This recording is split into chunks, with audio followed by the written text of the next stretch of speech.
Namaste. The last 2 days, I am seeing all the reports in the media about the raging controversy on Tirupati Laddu. It is not a controversy. It is directly hurting the sentiments of crores of people like us. Mostly the people who believe in the prasadam, people who believe in the Sanatana Dharma worship of the deity.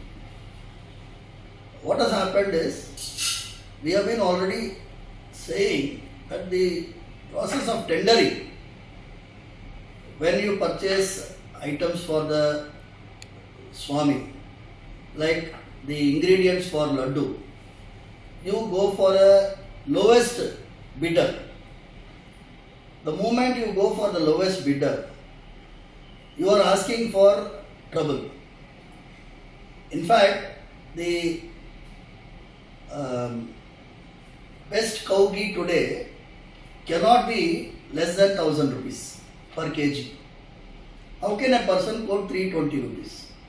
If somebody is quoting 320 rupees, I am not going exact amount value, but if he is quoting 320 rupees, every packet of that might be containing adulterated ghee.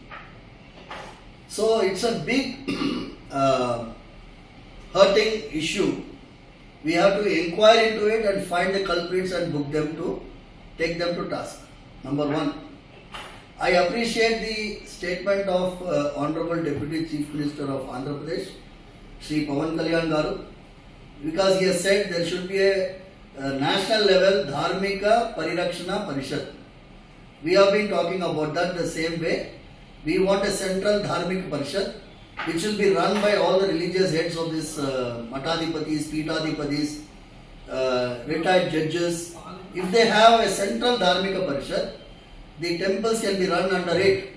That is what is the best solution, staying away from the temple system by government control.